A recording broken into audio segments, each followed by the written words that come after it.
Assalomu alaykum, hurmatli tomoshabinlar. Navbatdagi savol. Qizim Nukus savdo-sanoat palatida yordamchi buxgalter bo'lib ishlardi. Yaxshi ishlagani uchun tashakkurnomasi ham bor, lekin shtatlar qisqarilishi sabab ishdan bo'shatishmoqchi. Qizimiz yolg'iz boquvchimiz. Otasi ham, men ham nafaqadamiz. 750 ming olamiz. Avvalgi ish o'rniga tiklashning yoki bo'limlariga ishga olishni talab qila olamizmi? Uni talab qilsangiz bo'ladi. Sizni holatingizni hozir ko'rib turibman. Hozir tushuntirib beraman qisqacha. Qarang. Sizni holatingizda qizingizni ishdan bo'shatilishi, demak, oila uchun qiyin ahvol yaratayotgan bo'lishi mumkin. Shuni ko'rib turibman masalada. Demak, O'zbekiston Respublikasi Mehnat qonunchiligi, bu Mehnat kodeksi bo'yicha shtat qisqarishi haqiqiy sabab bo'ladigan bo'lsa, ishdan ish beruvchi xodimni bo'shatish huquqiga ega, lekin ammo ba'zi huquqlaringiz ham bor.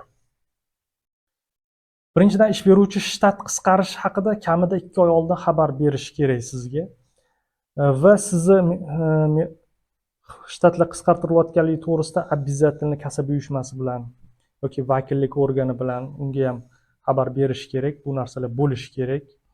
Demak, qizingiz tashakkurnomaga ega bo'lsa va yaxshi ishlagan bo'lsa, Savdo-sanoat palatasining boshqa bo'limlarida bo'sh ish o'rni mavjud bo'lsa, unga taklif qilinishi kerak.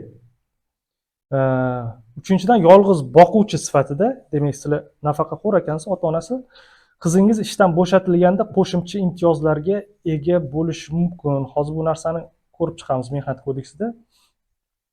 Qarang, O'zbekiston Respublikasi Mehnat kodeksini haligi oldindan 2 oy oldin ogohlantirish kerak. 165-moddasida ko'rsatilyapti. Mehnat shartnomasi ish beruvchi tashabbusiga ko'ra bekor qilish to'g'risida ogohlantirish berish kerak.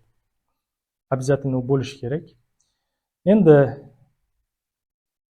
ish beruvchi xodimlar ishdan bo'shatish to'g'risida axborotnomani taqdim etish bu 166-moddasida ko'rsatilyapti. Demak, kasaba uyushmasiga taqdim qilish kerak. Endi eng qizig'i 167-modda. Mana bu yerga e'tibor bering. Texnologiyaning ishlab chiqarish va mehnat tashkil etishning o'zgarishiga, qisqa qilib aytganda, o'sha shtatlar qisqarilishi bo'yicha mehnat shartnomasi bekor qilinganda ishda qoldirishga doir imtiyozli huquq. Demak, birinchi qismini o'qiyman. O'sha shtatlar qisqarishi bo'yicha deb qisqacha aytib o'taman. Hozir uzun yozilgan bo'ldi. Hozir aytsam zerikib qolasizlar. Demak, mazkur kodeksning 161-moddasi 2-qismining 2-bandi bo'yicha bekor qilinganda ishda qoldirishga doir imtiyoz huquqi malakasi va mehnat unumdorligi yuqoriroq bo'lgan xodimga beriladi.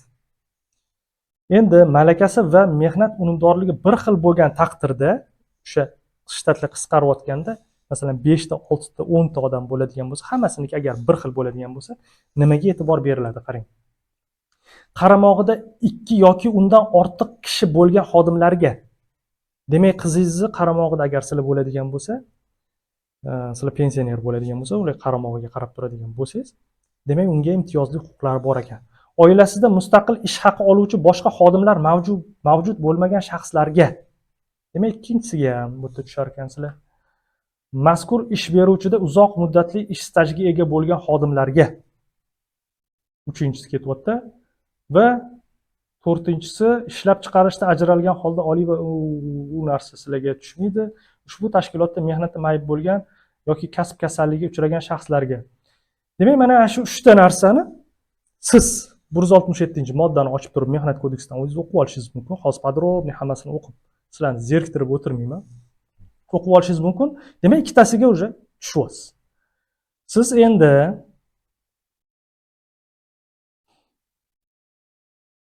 Savdo-sanoat palatasi rahbariyatiga rasmiy ariza yozib, qizingizni oilaviy ahvoli holatini tushuntirib va boshqa bo'limlarda ish imkoniyatini so'ranglar. Mahalliy mehnat inspeksiyasiga murojaat qiling. Agar u bermayman, yo'q deydigan bo'lsa, mahalliy mehnat inspektorlari, ya'ni bandlik bo'limlari bor. O'sha yerda mehnat inspektorlari bor. O'shalarga ariza bilan murojaat qilasizlar. Va huquqiy maslahat uchun albatta advokatga murojaat qiling. Nimaga endi aynan advokat? Hozir berayotgan savolingiz bu kichkinagina ko'rinishdagi bir savol beryapsiz, umumiy javoblarni olyapsiz. Sizni holatingizda har bitta holat tekshirilishi kerak. Qonuniy bo'shatilyaptimi, nima asos bo'lyapti o'zi bo'shatishga, qanaqa qisqaryapti, nima uchun qisqaryapti, ogohlantirish rostdan berildimi, boshqasini hammasini ko'rib chiqib turib, biza paket dokument tayyorlanadi. Kerak bo'lsa mehnat inspektoriga qanaqa murojaat qilish kerak, yana boshqa sudga agar murojaat qilinadigan bo'lsa qanaqa qilib sudga murojaat qilish kerak, hammasini ko'rsatib o'tib, demak hamma materiallar tayyorlanadi huquqiy yordam ko'rsatish uchun. Sizga demak Adan Yagacha nima harakat qilishingiz hammasi instruksiya bo'yicha tushuntirib beriladi, sizga konsultatsiya beriladi. Sizga qisqacha savolingizga javobim shu. Agar yana qo'shimcha savollaringiz bo'ladigan bo'lsa, bizga bemalol murojaat qiling. Bizda pullik konsultatsiya ham bor.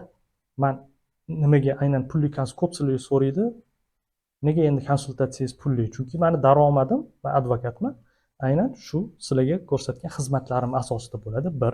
Ikkinchidan, men sizlarga vaqt ajrataman. Ya'ni advokat sifatida sizlarning hujjatingizni o'rganib, unga vaqt ajratib, kerak bo'lsa 1 soat, 2 soat shuni o'rganib, keyin malakali javob berishga harakat qilaman.